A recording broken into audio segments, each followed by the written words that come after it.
زه آخر کې د حکیم الامت یوه آخري نسخه بیانوم.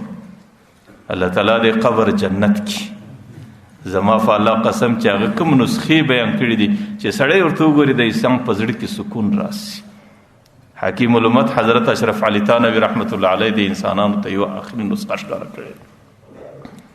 هغه وایي ګوره که دنیا کې سړی د سکون زندگی غواړي یو عمل دی وکړي، هغه دې دا وکړي چې د دنیا د انسانانو څخه د توقع ختمه کړي. امید دی ختم کی، توقع دی ختم کی، تمه دی ختم کی چې زما سره به دا کوي، زما سره به دا کوي، زما سره به دا کوي.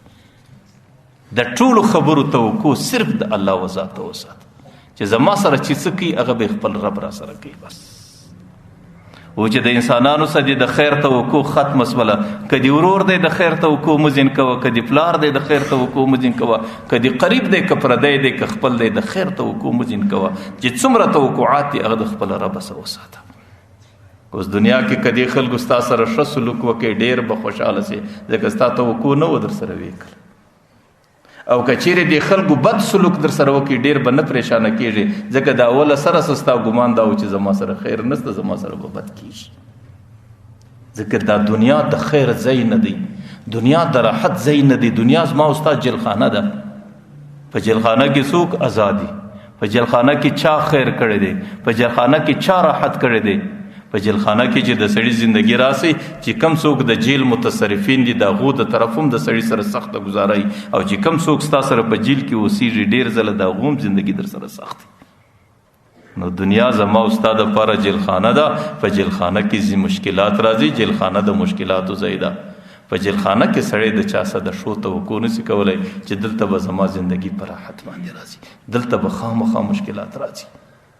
که چیرې دغه یوه خبره په دماغ کې سره کښېنو چې د دنیا ته د جیلخانې په نظر وګورو او د انسانانو سره د خیر توقع ختمه کړو، بیا خو د دنیا ټولې شکوې ختم دي، د دنیا ټولې شکایتونه ختم دي، او د دنیا ټولې ګیلې ختم دي.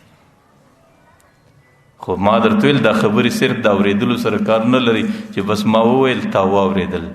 دا خبرې د اصلاح د دماغ ته ورشوه کول، په دې خپل ګریوان کې لږ فکر کول چې د دې سړي څه ما کومه توقع ساتلې ده ولې ځم وساتم، د دې سړي څه ما کومه تمه ساتلې ده ولې ځم وساتم، د دې سړي څه زما کوم فکر دی او زما کومه عقیده ده ولې ځم وساتم، د دې بجای ولې د خپل رب څه نه ساتم. ګورئ زموږ د الله نیک بندگان د هغې په زندگی کې پریشانی راځي، لیکن زندگی ځکه دنیا د پریشانی ځای ده. تاسو زموږ د بزرګانو حالات وګورئ، هغې د پریشانی سره نه متاثره کېږي، پر هغې باندې ډېر بوج نه کوي، ځکه هغې د اوله سره دنیا سره د خیر توقع نه ده ساتلې.